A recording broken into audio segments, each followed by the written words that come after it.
This video is going to be a look at Jameson Williams' 2023 season for the Detroit Lions and how I believe by the end of the regular season and then throughout the playoffs, he had become completely integrated into the Lions offense, such that I don't think the final numbers statistically for the regular season give you an indication as to the fact that he's finally arrived. I think the film of him late in 2023, following up through the playoffs, supports that belief. For Lions fans, at least, I don't know personally everybody, but I could see Detroit fans being really excited about his potential. Those that really pay attention to the game and really pay attention to patterns and flows, particularly in the last 3 games of the regular season, last 4 games of the regular season, and then through their 3 playoff games. I don't think it's potential at this point. What he's done in the last month and a half, really, starting with the home win against the Broncos in Week 16. He's not just been integrated into the offense from an intentional standpoint, meaning they're trying to get him the ball.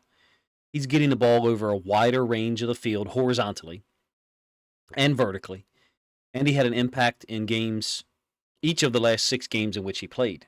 I think it's a unique situation that the Lions now have with their roster and their coaching staff, meaning they hadn't won a playoff game since 91, and they now have a ton of coaches and players under contract who've went through 3 playoff games. Very unique, if you ask me. Happened suddenly to some, but I think you could see it coming in 2022 over the second half of the year. If they had made the playoffs in 2022, I'll be honest with you, I think they win 1 or 2 playoff games then. But now you have a team that's got to win at home over the Rams, who was the media's darling leading into the wild card round. And then in the divisional round, a very similar dynamic, an 8-point win over the Bucs, who was everybody's preferred upset team leading into that round. Well, the Lions sent both of them to the offseason. That dynamic kind of started with the Denver game, because when Denver came to Detroit, it was they've won 7 out of 8 games. They're hot. Sean Payton's figured things out, and they got blown out of the water. And Detroit was 22 minutes away, maybe 23 minutes away from a very real chance to do the same thing to the 49ers. My point is, Dan Campbell and company didn't just put a scare into the 49ers before faltering in the second half. I think they were the better team for most of the game. And then when the 49ers got things going, they could reach a height for a shorter period of time than the Lions were able to.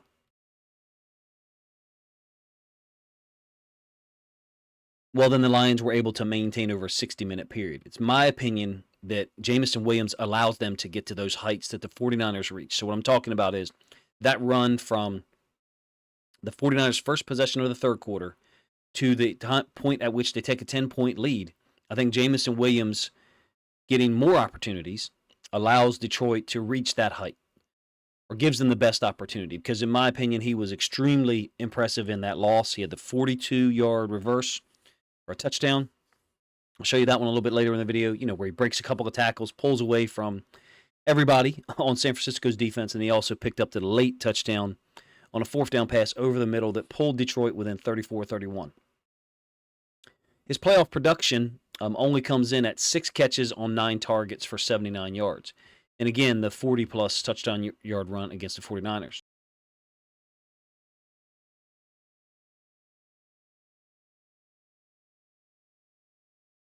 But I think you have to keep in mind that the Detroit offense gets the ball to 4 guys a lot. First of all, 2 dangerous running backs, David Montgomery and Jahmyr Gibbs, and then Amon-Ra St. Brown and Sam Laporta.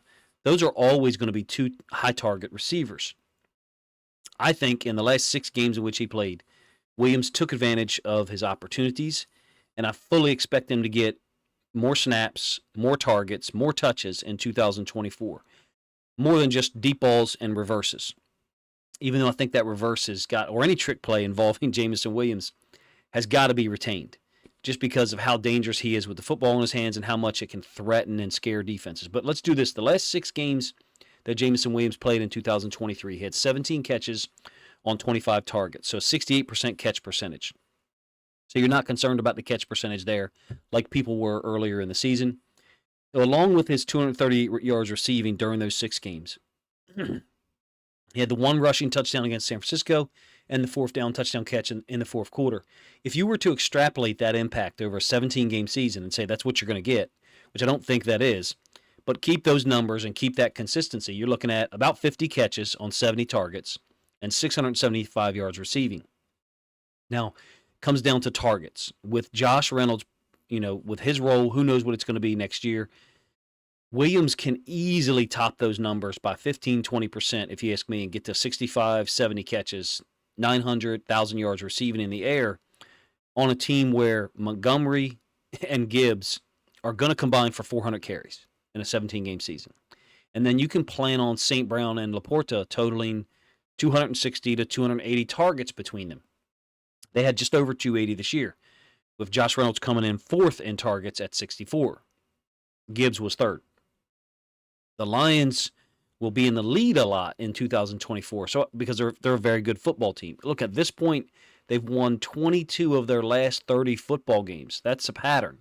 It can't be disputed, including the 2 wins in the playoffs. I think the defense is going to be a point of emphasis in the draft and free agency, meaning don't look for new talent infusion on offense, really at hardly any position other than maybe offensive line.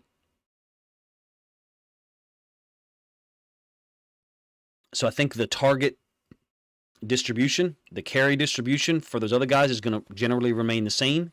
I expect to see an uptick in Jameson Williams' targets, but if you just kept it at the rate at which he had in his last 6 games played, you're looking at about 50 catches, 700 yards receiving. In my opinion, I only expect that to go up. To me, he can push the offense to another level, like I alluded to earlier in the San Francisco game. I think fans can see it, and I think the coaching staff not only saw it at one point this year in terms of wanting to get him opportunities, but they now have the film that really matches the potential. And in my opinion, this dynamic really began in their Week 17 win over the Broncos. I know he did have a touchdown catch down on the road against the Bucs in Week 6, but we're going to get the film started with a huge catch here against the Cowboys, Week 17. This might be my favorite setup for the Lions from the entire year in terms of formations. So it's Jameson Williams going to be up top, matched up with St. Brown to the field.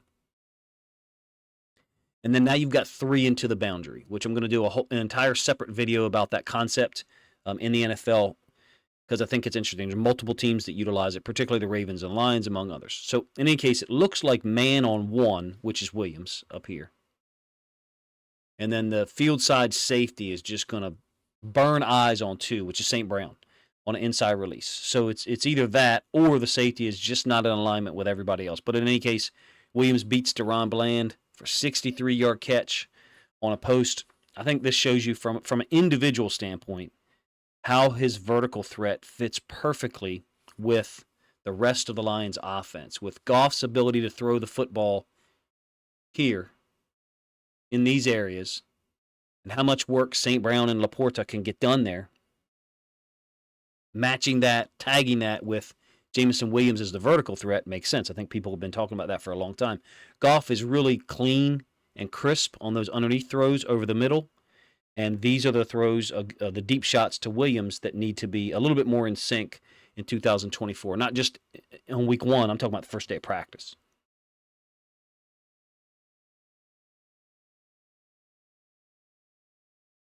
All right, Williams down here now against Denver, matched up against Patrick Surtain. This time's into the boundary. He's the outside receiver. Got a typical release, I would say. Still a little bit compressed, but he's at the bottom of the numbers. But you can see Josh Reynolds at the bottom of the numbers as well. So it's incomplete pass. Williams is trying to get Surtain to flip his hips here. He's trying to get him to flip his hips but on an inside release and then open back up to the sideline. Now Jameson Williams has been able to win this route a handful of times this year. I think even won in the NFC Championship game. You'll see Surtain stabs him once, tries to stab him again. There's perhaps a little bit of a wasted step right at the beginning of the route to me. I'm going to talk about this a couple times in the video. I think Jameson Williams has a little bit of a false step occasionally at times as compared to other guys on the team, particularly Josh Reynolds. But he's the ex-receiver, and this is becoming somewhat rare in the NFL that you're actually getting press man where people are making contact with you. That seems to be something in the NFL and college that Teams are utilizing less. They'll go press man, but then they're not actually making contact. But in any case, the ball ends up slightly out in front as Goff has to throw it over the top of Surtain.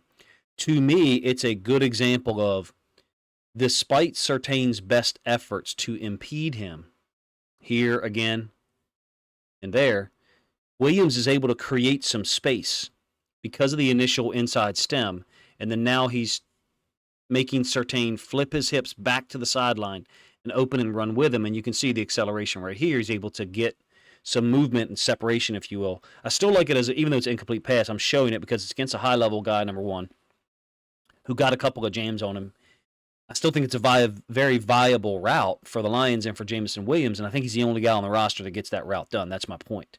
When combined with some of the other stuff he runs from that more compressed split. More on that later. Speed out versus the Broncos. This is Week 15. Tight split here again.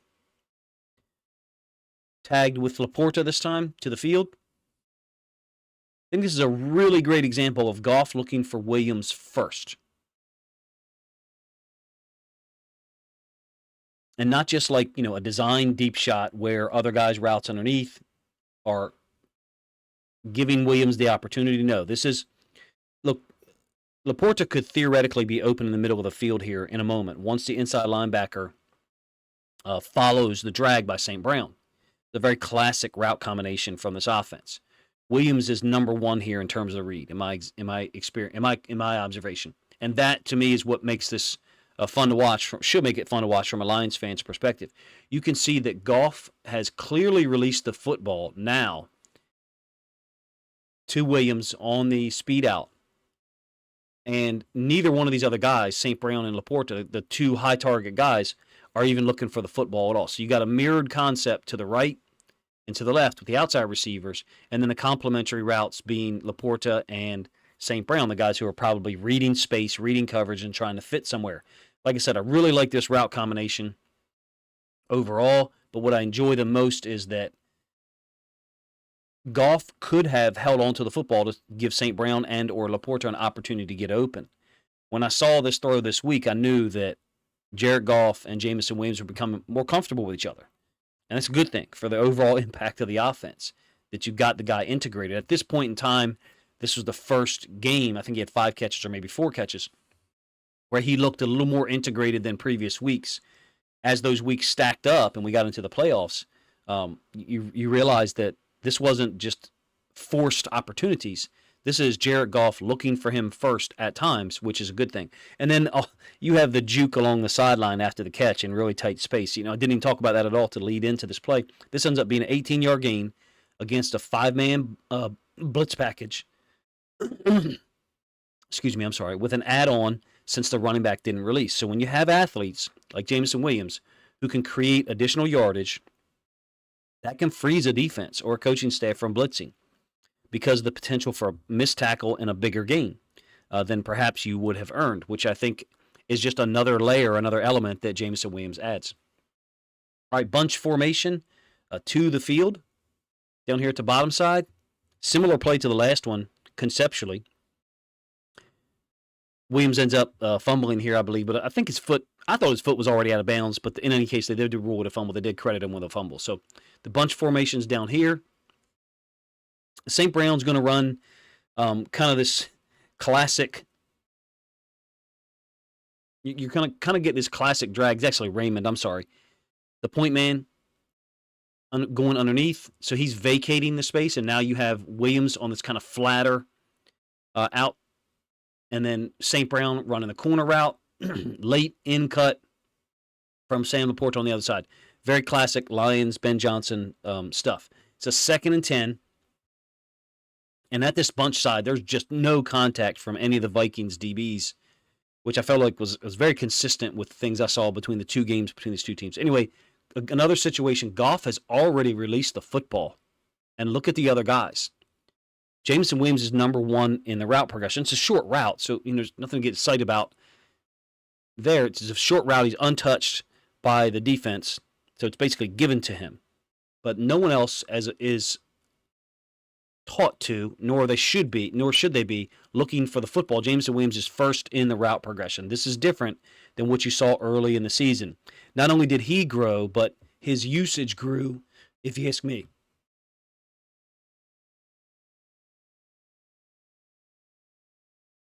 His usage grew, and how much Goff and Ben Johnson trusted him grew. To me, it shows the integration into the offense. And then look again at the end, you see him making two guys miss, or break two tackles, maybe a little bit of a lack of awareness because you'd already got the first down at that point, so stretching out resulted in a fumble that thankfully was out of bounds.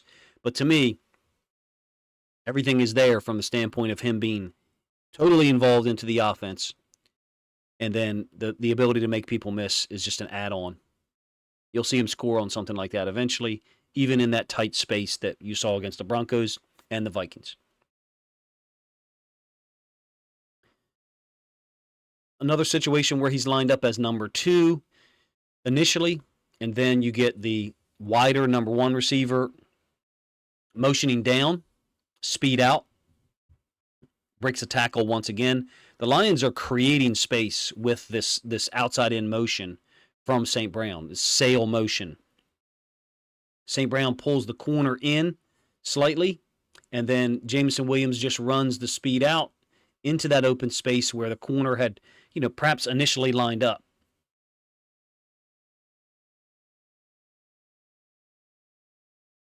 One thing to note here is compare Williams with his get-off with Reynolds down at the bottom. Perhaps this isn't the best example, but something to clean up, if you ask me, from a Jameson Williams standpoint, because there's times where it's worse than the one that I just showed you. And Reynolds is available as well, but Williams is shaping this route more towards the sideline quicker because he's got more athletic ability than Reynolds. Reynolds down here is quite clunky with his cut. It's not, maybe it's the angle as well, but it's not as smooth. But you can see as far as depth, they're both at 46, 47. But if you go back to the beginning of the play, you see the initial depth that they're getting. They're mirrored routes. So you're still talking about their feet being the same depth from the line of scrimmage.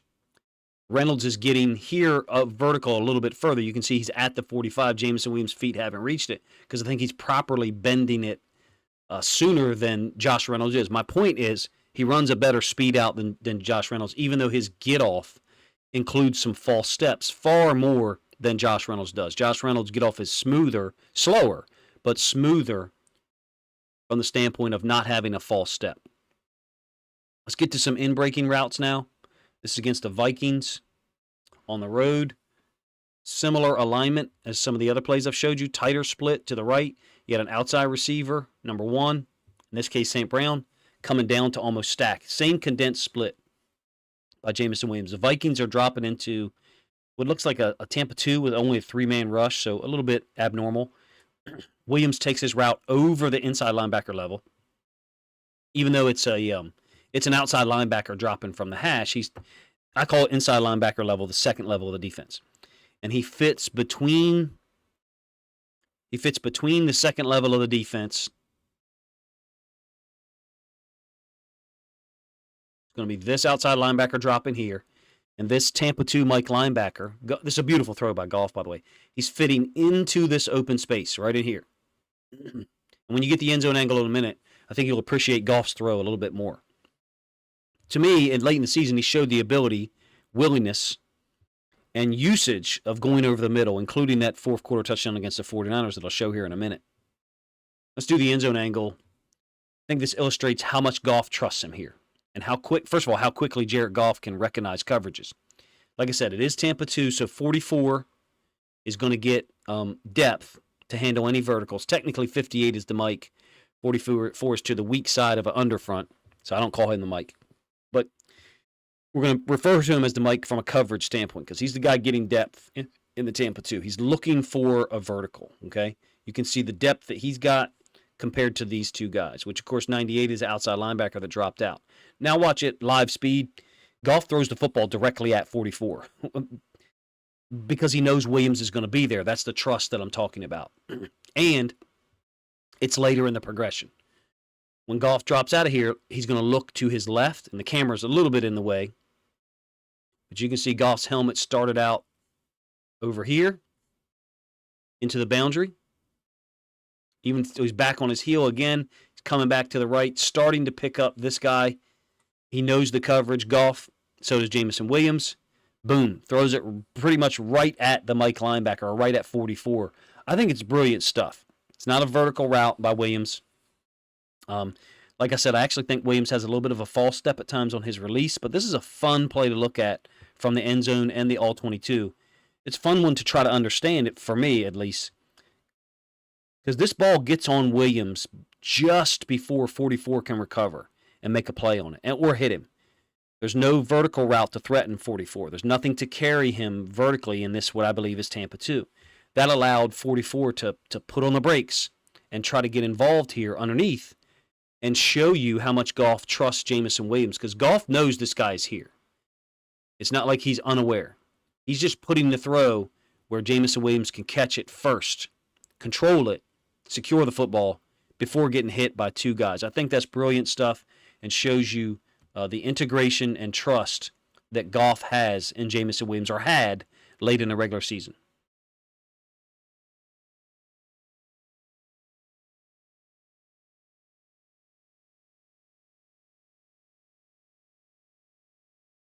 Somewhat similar here. Jameson Williams is down at the bottom side of the screen, outside man in the bunch. This is a 4th and 3 touchdown. He releases outside, then crosses the face of the DB. The timing here actually is somewhat similar to the last route that I showed you. So Jameson Williams, a little bit of outside release, and then he's going to bring this route back inside. You'll get the end zone angle of this one as well before it gets copyright hit, I should say. Timing here works out, like I said. The little pump fake from Goff holds the safety. It actually brings him down on St. Brown's route. And then Goff goes right to Williams in the back of the end zone. Another catch over the middle when there's a challenge from the corner. But look at what you've got here. Williams approaching the goal line. St. Brown already looking. Reynolds kind of crossing the face of this linebacker here, which I think is Warner, working over to Greenlaw. So Reynolds and St. Brown are both at the goal line. Goff has already pump faked, and that's held or drawn the attention of this safety. And now he's going to go up top to Jameson Williams. Great catch. 1 minute left in the NFC Championship game. I don't think this play can be minimized. I'm sure there's some who will, maybe not Lions fans. It's a 10-point game with 1 minute left. You need to score and get an onside kick. The 49ers are competing here. This is a 4th down, by the way. I think Williams is making the catch as part of a complementary route system whereby St. Brown, if he's wide open, if the safety were to, let's say, stay off here, then Goff probably throw the football to either Reynolds or St. Brown. And then you've got a complementary route system. Ball is already out, and this is one of the strengths of Jared Goff. I intend to do a large-scale film study video of Jared Goff and his 2023 season, because I think there's so many things that people, myself included, at part of the earlier in the year, didn't understand that he does at an extremely high level.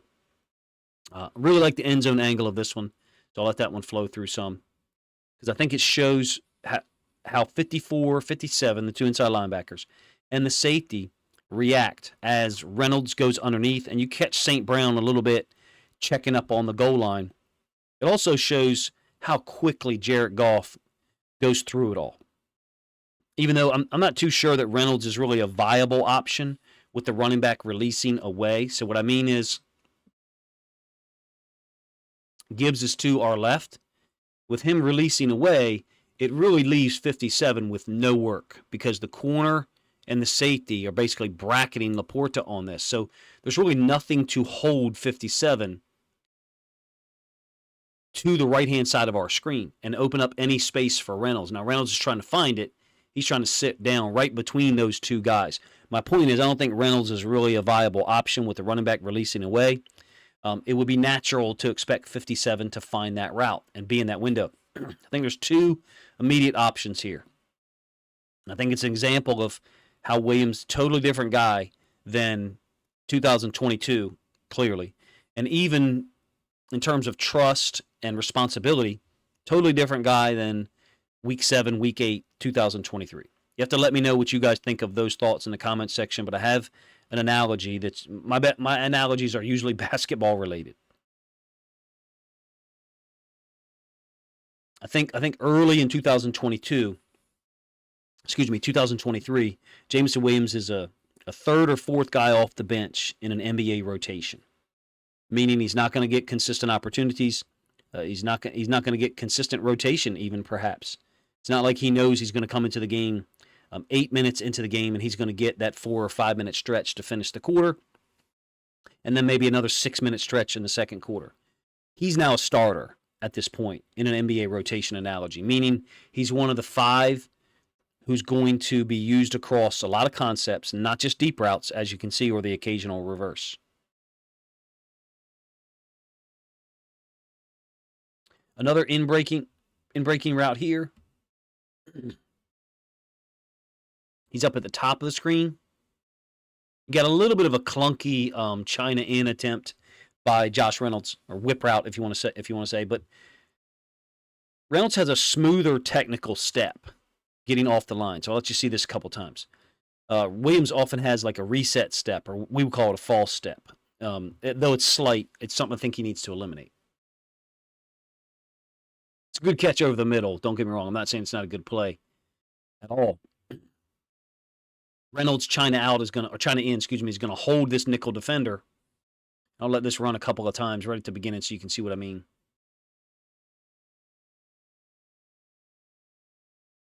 That one's actually not that bad at all compared to some of the other ones I've seen Jameson Williams have. Goff starts to the other side where Laporta and St. Brown are. Makes sense. I'll let it kind of go from the beginning each time so you can see it as many times as possible. And Jameson Williams takes a big hit from Dean on the catch. There's also a penalty at the bottom side of the screen. I think Zion McCollum gets his hands in the face mask of St. Brown. So this 11-yard gain gets some tacked on. When you get to the end zone angle, you'll see how quickly Goff goes through the right side before coming back to Williams on like a wobbly throw. I think it's similar conceptually to the last 2 that I showed you, and that you have some underneath route, in this case Reynolds, that's holding somebody, and then the in-breaking route works in behind them, over the top of them, if you will. So Goff looking to the right where you have St. Brown and Laporta, like I said. Comes back here to the left and gets this ball out, like I said, wobbly. Williams catches it smartly with his body, meaning he can secure it the moment it hits his body. If you catch it with your hands, now you got to tuck it.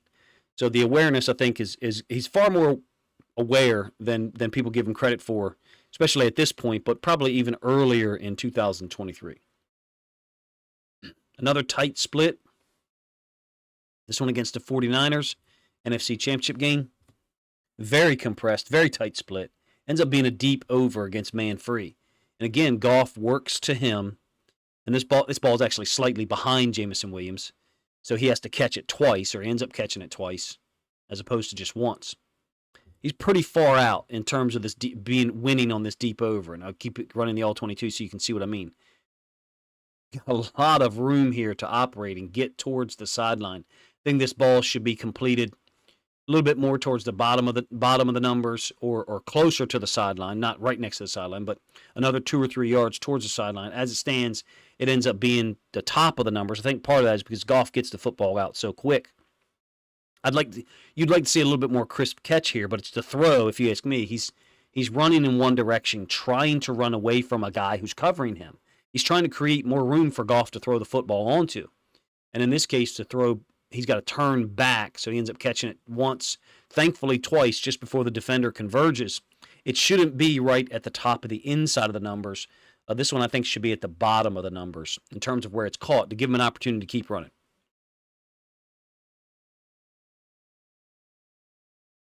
Because Jameson Williams won that route pretty cleanly across the field.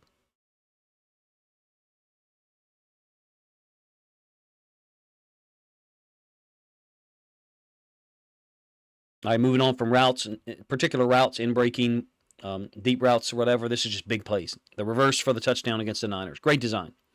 First, there's a tight split up at the top, very similar to the previous play that I just showed you. Compressed.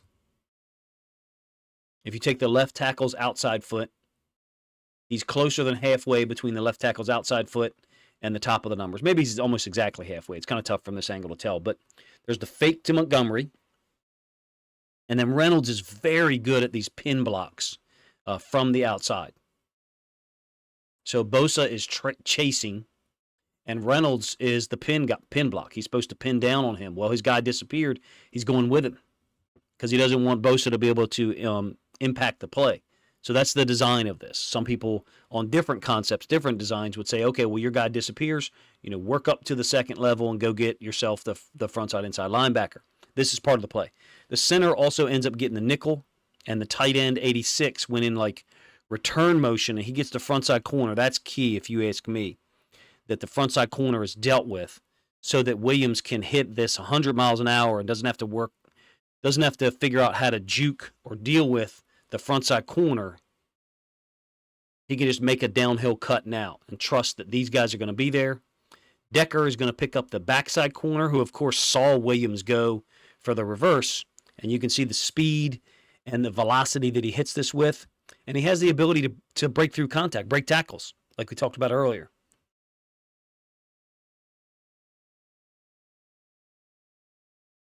In this case, breaking tackles against some of the highest level guys, one of the highest level defenses in the league. The design and the execution here is great. The burst and acceleration, and then the stiff arm of Greenlaw that maintain his balance and get away. To me, just an incredible example of what Jameson Williams brings in terms of big playability. Again, offering Detroit a ceiling, a height to reach offensively that they just don't have anybody else who offers this other than Jahmyr Gibbs.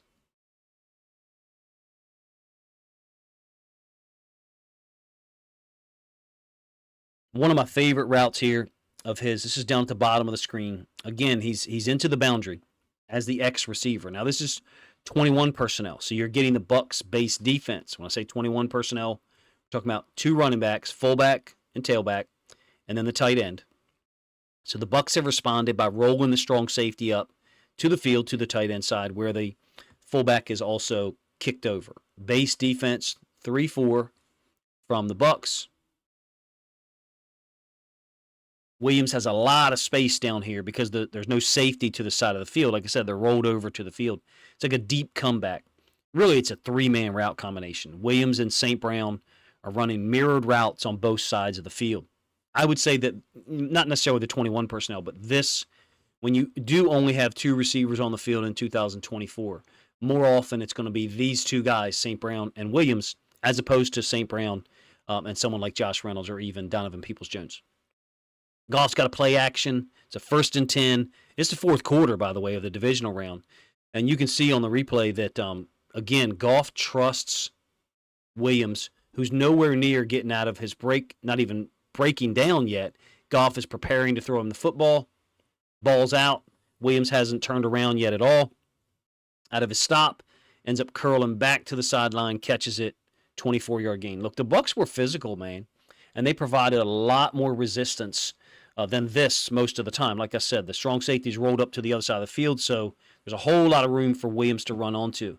His combination of speed and the other routes that he can run, some of which I've shown you in this video, I think is going to help him find more of these opportunities to get chunk plays. In this case, a 24-yard gain in the 4th quarter. I think this drive allowed them to go down and get a 14-point lead. You guys are going to have to let me know if you think the video and the plays that I chose is an accurate representation of Jameson Williams' 2023 season. As you head into his 3rd year, I think you have film now, consistent film, 6 games. He didn't play in the last game of the regular season. 6 games in a row that he did play in. You have consistent film showing the type of player that he in fact is. Not that he's going to be, that he already is. He didn't play in the opening 4 weeks of 2023. And then in his opening 9 games this year, he only had 13 catches. Now, one of them was the long touchdown catch on 3rd down against the Bucs in week 6. So that was amazing. But to me, if you were to look at his 2nd year, there's a very clear difference between those first 9 games played and then the last 6.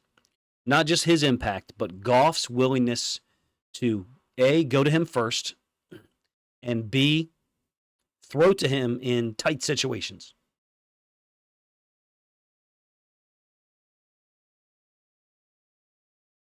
Like that play against the Vikings where it was Tampa 2 and he throws the ball in there knowing that Williams is going to get hit, meaning Williams is either the first read open, boom, throw it now. Or I'm on Laporta and St. Brown. I come back here. Someone's going to hit Jameson Williams after he catches the ball. I'm going to throw it anyway. I don't worry about Jameson Williams for next year at all, to be honest with you. If you're a Detroit fan, you shouldn't either. Just worry about the defense in terms of who they're going to draft and how it's going to be integrated. To me, Jameson Williams is ready to contribute like this for 17 games. Based on the film since Week 15 against Denver. I even did a video late in the regular season kind of explaining some of this, maybe not in as explicit detail. And maybe a 30-minute video on one player is too much, but I wanted this to be season encompassing. So you have to let me know if you enjoyed the video, if you agree with my assertions here, if you think he's ready to contribute like this for 17 games. I also do think that there's something that happened to the Lions offensive coaching staff after the road loss to the Bears in Week 13. And here's what I mean. And this isn't really Jameson Williams related. Detroit in Chicago had just been held to 13 points by the Bears. And they turned the ball over 3 times. In the 7 games thereafter, including the playoffs, the Lions averaged just under 30 points, I think 29.6, and committed only 4 turnovers in those 7 games, which is quite amazing because they had turnover trouble for a 4 or 5 game stretch after midseason.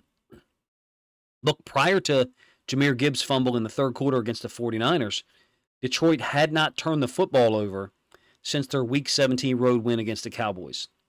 Now, was Jameson Williams a part of that equation with turnovers? No, of course not. It's the whole team, it's execution. In some cases, maybe using safer plays. I guess you guys didn't expect a Lions offense referendum at the end of the video, so forgive me. I don't think Jameson Williams is part of the don't turn the football over strategy. But if you look at when his uptick in production happened, when his full integration into the offense happened, it coincides perfectly with the offense's increase, not just in production, 30 points a game, just under, and efficiency. I think there's really something to be said for that. And I don't think it's just, Williams is out there running deep routes to clear space for guys underneath, and Goff's got a bunch of safer throws underneath. I don't think that's what this is. And I think the film I showed you illustrates that it's way deeper than that. From the film I showed you today, I think he's capable of a lot and has contributed already across the width and the depth of the field a lot to an offense that was rolling during those last 7 games. I think he might be the most important element to this offense from a standpoint of you know what you're going to get from St. Brown, Laporta, Montgomery, and Gibbs. Besides the offensive line, I think Jameson Williams is the most important element because when he is playing the way I'm showing you film of today, this offense can get to extreme heights that very few teams can match. There's really, in my opinion, no reason the Lions can't repeat their 12, 13, even 14 win season next season. You guys have to let me know what you think of the film I used to illustrate, what you think of my thoughts. Forgive my voice. I'm still getting over an illness. I think now you hopefully can see, if I did a good enough job, what Williams brings to the Lions offense. As an aside, I plan on doing an in-depth film study of Ben Johnson's offense at some point in the next month. Since he'll now be there next year, I want to complete a definitive film study of the offense. Definitive for me. I'm sure other people have gone very in-depth and maybe in ways that I'm not capable of doing. So on that note, if you have any suggestions on concepts or ideas or plays that you'd like to see me focus on, please consider commenting in this video and let me know which game, which situation, which play you'd like for me to include, because I want to include overarching concepts. So it might end up being a 2-part series in the offseason. Who knows? Because the videos just do not do as well in the offseason, particularly after teams suffer a difficult loss in the playoffs like the Ravens and Lions both did. So the last week and a half has been very tough. So I may have to just move towards more lengthy, in-depth film studies because it's a better use of my time and the product. I waited till the end to say this, so if you guys have to let me know, first of all, if that excites you, if you're interested in seeing a long-form film study of the Lions offense. But if you've ever considered supporting me via Patreon, I would appreciate it. And encourage you to consider it because it's a way to help with a small donation each month. $4.99 for Lions fans. It helps me justify to my wife why I spend so much time watching, organizing, and categorizing film, even though I no longer coach.